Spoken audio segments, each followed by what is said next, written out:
وجوہ یومئذ خاشعات، بہت سے چہرے اس دن ہوں گے ذلیل ہوئے ہوئے، دبے ہوئے، جھکے ہوئے، عاملۃ ناصبہ، ایسے کہ جیسے بڑی کوئی مشقت جھیلی ہے، اس کا تکان کے اثرات ہے، ایگزاسٹڈ ہے۔ تصلیٰ نارا حامیہ، وہ داخل ہوں گے ایک تپتی ہوئی آگ میں، دہتی ہوئی آگ میں۔ تسقیٰ من عین آنیہ، انہیں پلایا جائے گا وہ پانی کے جو کھولتا ہوا ہوگا، ایک ایسا چشمہ جس کا پانی کھولتا ہوا ہوگا۔ لیس لہم طعام الا من ضریع، نہیں ہوگا ان کے لیے کھانے کے لیے غذا مگر جھاڑ کانٹوں والا، کانٹوں والی جھاڑیاں، یا وہ زقوم جس کا ذکر پہلے ہو چکا ہے۔ لا یسمن ولا یغنی من جوع، نہ تو وہ موٹا کرے اور نہ وہ بھوک ہی کو مٹائے، یعنی یہ کہ کھانے کے دو ہی فائدے ہوتے ہیں، آپ کے جسم کو تقویت حاصل ہو، یا یہ کہ کم سے کم بھوک کا احساس تو ختم ہو جائے، ان دونوں میں سے کوئی شے نہیں ہوگی۔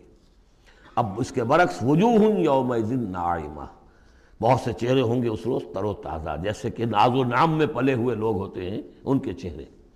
لسعیھا راضیہ، وہ اپنی سعی اور جو بھی انہوں نے دنیا میں محنت کی تھی اور اس کے جو بھی انہوں نے مشقت کی تھی، اثار و قربانی کا معاملہ کیا تھا، اس کا جو نتیجہ ان کے سامنے آئے گا اس سے راضی ہوں گے۔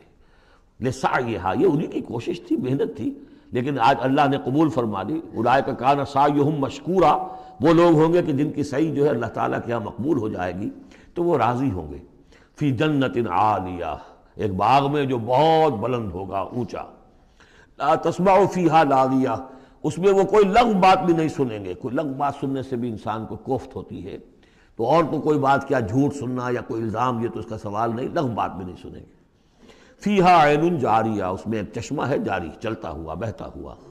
فیہا سرر مرفوعہ، اس میں اونچے تخت ہیں، رفیع۔ واکواب موضوعہ، اور آب خورے ہیں، کپس ہیں، جام ہیں کہ جو رکھے ہوئے بڑے حساب سے، بڑی عمدگی سے چنے ہوئے۔ ونمارق مصفوفہ، اور قالین ہیں جو صف کے اندر بچھائے ہوئے ساتھ کے ساتھ لگا کر۔ وزرابی مبثوثہ، اور مخمل کے نہالچے ہیں جو ہر جگہ جگہ پھیلے ہوئے ہیں، تھوڑی دیر کے لیے ادھر جا کے بیٹھنا ہے تو وہاں بھی ہے۔